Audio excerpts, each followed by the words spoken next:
In Pathogene at a chemistry university, students were tasked with writing an essay. I don't remember the topic. Anyway, one of the students, who knew absolutely nothing about the subject, instead of submitting a blank paper, wrote a very detailed story about a lonely dragon who couldn't make friends. The other animals felt very sorry for him and really wanted to be friends with him. But the problem was that when the dragon was happy, he burned everything around him. This whole story took up 3 or 4 pages, after which the story abruptly ended and he finally tried to answer the question. And I'm still concerned about whether the dragon ever found friends in the end. Poor guy, I hope he didn't hurt anyone. How did you grade his work? Did you deduct points for the story? I only evaluated what was related to the assignment. His story didn't affect the grade at all. Name 3 different gases. Answer: air, farts, gravity. Oh yeah, gravity, the heaviest of all gases. On a thermodynamics test, students had to write what an adiabate is. One student answered: a woman who needs insulin. I think I gave half a point for effort. Everyone needs insulin, it's just that diabetics can't produce their own. I remember we had a test on Chinese symbols where we had to write a definition for Tango Fengyu. It's a proverb that roughly translates to, even a school dog can learn to read and write in 3 years. But one student translated it as, if you haven't figured something out in 3 years, you're dumber than a dog. Maybe he did it on purpose. I'm giving an oral French exam. A girl wanted to say, I traveled by plane. But she said, I molested on the plane. We were laughing so hard she had no idea what she said. My first day in Russia, I went to order a medium cappuccino, but I said Wednesday cappuccino. Oops, Japanese test. Instead of answering, the student wrote, I don't know anything, I'm sorry. I didn't study. I've disgraced my whole family and my cow. And next to it she drew the saddest cow you could imagine. Edited. If anyone doesn't know, the family and cow thing is a reference to Mulan, although Mulan was Chinese. Edited 2. There was also an assignment where they had to rewrite Japanese numbers as Arabic numerals, like 1, 2, 3. One genius wrote the whole assignment in Roman numerals. At first I laughed, but then I wanted to kill him. But since the goal of the assignment was to show understanding of Japanese numbers, he did it, even if in a stupid way. I had a student who submitted code to me that had swear words in the comments. I had to have a serious conversation with him about professionalism, only I didn't tell him what a mess the code was in my bachelor's thesis. Not a teacher, but I give driving tests. I ask a question. What is the penalty for not stopping when the police stop you? Students answer, if you drive fast enough, none. 3rd grade, asked students to write definitions of several words. One of the words was parents. Students' definition, adults who own you. Surprisingly, a very deep answer for a 3rd grader. When I taught 1st grade, we learn new words every week. One time we were talking about the word power, and I asked the children to give an example of something powerful. Most of the children answered president and superhero, but one said babies. I was like, why? Babies have power because they can cry and get whatever they want. Looks like someone has a younger brother or sister. Librarian. Who can tell me what Martin Luther King Jr. was known for? Kindergartner. He told people about their colors. When I was in 1st grade. Teacher. What does everyone love George Washington for? Classmate. Because he gives us a day off. My mom used to be a teacher. One day she was testing 7th graders on their knowledge of geography, and she asked what island was considered the largest before the discovery of Australia. One of the kids answered, trick question. Australia doesn't exist. I hope you're Australian. Haha, Australia doesn't exist. But Kevin, we live in Australia. Existential crisis intensifies. Not a teacher. One time I didn't prepare for a test at all. I left almost all the answers blank. The last question was the only one I answered. It asked, what is a haiku? Please write a definition and give an example. My haiku was this. I failed this test. I should have studied better. I hate myself now. My teacher wrote not bad and gave me the maximum score for that question. Then for the rest of the year I prepared normally. Haiku is the most overrated crap in the history of literature. I remember when we were studying haiku, I said, so, is that it? You promised us something grand last lesson, but there's nothing like that here. This form of poetry translates very poorly into English. Believe me, there's a lot more meaning in haiku in Japanese. Question. How do you feel about premarital sex? Answer. I wouldn't buy a car without taking it for a test drive. During an astronomy lecture, our professor asked the hall, how many stars are in our galaxy? No one raised their hand, so he picked some random dude and asked him to answer. He thought for a bit and said, well, at least a couple dozen, right? The teacher sighed sadly and replied, yeah, right. I teach preschool-age children, specifically 2-year-olds. Sometimes I hand them cards with pictures on them, and I ask what's on them. One time they got a card with a gallon of milk. I ask where it comes from. Right away one of my favorites shouts, Mommy, milk comes from mommies.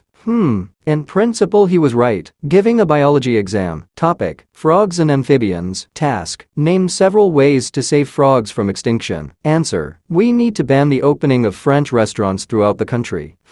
Maybe not the most outstanding and effective way to protect frogs, but technically he's right. This was the answer of one of my classmates. When the teacher crossed it out as incorrect, we went to complain so that he would change his decision. Question: can you explain the consequences of the German attack on the Netherlands in 1940? Answer: no. Technically, yes is also correct. In fact, the teacher just worded the question badly. Calculus test. Task: write Simpson's formula. In English it sounds like Simpson's rule. Answer: the student drew Bart Simpson saying, "Don't have a cow, man." Oh, one of my students had a cool answer. Only I'll start with a clarification. In our country, if 70% of the class fails a test, then everyone has to rewrite it. And the better grade from the 2 attempts goes into the gradebook. One time we had a test that everyone failed except for one guy who got a perfect score. Naturally, he couldn't improve his grade when rewriting, so instead of answering he wrote a cheesecake recipe. I didn't hesitate, I made it, and it turned out to be just awesome. What country is that a thing in? I don't know where the author is from, but it was the same in Germany. Although it all changed 5 years ago, I had one professor in college who I hated. When I was taking my graduation exam with him, instead of regular numbers I decided to use Roman numerals. It wasn't easy, but I managed. Shortly after the exam, he sent me an email saying that he refused to grade my work. I forwarded his email to the dean, to which the dean replied that technically Roman numerals are still a viable form of numbering. The professor had to check my work. I got a B. I'm not a professor, but I used to have to check exam papers. I've seen people draw in the answers, write jokes in them, and beg the graders to give them a passing grade. Thanks to such jokes, it wasn't so tiring to check these papers for 12 hours a day. One time someone drew a dinosaur and then tried to erase it. True, it seems that he had a very shitty eraser. The guy almost wiped the sheet into dust, trying to erase the traces of this terribly drawn dinosaur. Another time someone wrote a joke in very small print. There were also cases when people were openly sucking up to me, like, "Listen, you're so awesome that I would gladly bake you a cake. By the way, can you give me a good grade?" Edited. By the way, info for everyone who is in college now. Sometimes all this kind of shit really works. If you manage to appease the evaluator, then he can make you a couple of concessions. My student once raised his hand during a test to ask a question. A hand that was all covered in formulas. My dad once told me that one of his students complained that they hadn't covered what was in the question. The question was, can you get pregnant from a handshake? It was the first year of med school. It's like a trick question. Like, it can't be that simple. There must be some hidden answer. Like, maybe it's still possible to get pregnant under some crazy circumstances. One of my teachers told me that when she was grading a 12th grade exam, one of her students wrote,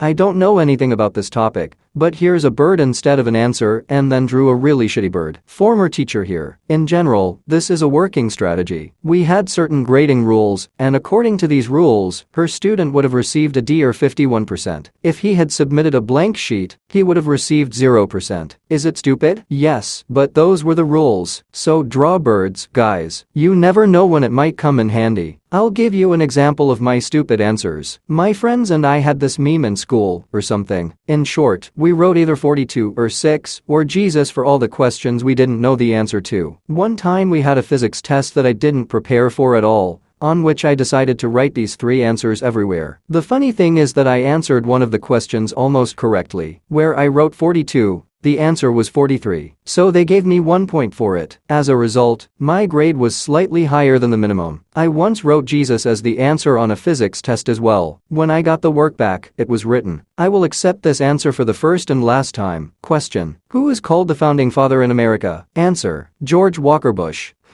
He guessed the George part, I guess. You can give him 1/3 of a point. I'm not a teacher, but I know a guy who misspelled his name on the exam. Also not a teacher, but in 7th grade we had a grammar test. There were 10 questions. You could get 3 points for each. I failed all the questions and forgot to sign the work. I got -3 out of 37. I teach at a school where students learn on iPads, and all the work we have is also written in digital form, respectively. So, on one test, some student inserted a needle emoji instead of an answer Answer: I don't even remember what the question was anymore, but I remember the answer well. My favorite answer in 20 plus years of teaching. Question: in what year did the American Revolution begin? Answer: in France. I still can't understand what was going on in his head. I didn't even dare to ask him to explain himself. I don't know what the student had in mind, but the sentence he translated it as she was walking down the street with a bearded mattress. Seriously, a mattress. Mattress sailor is not equal to mattress.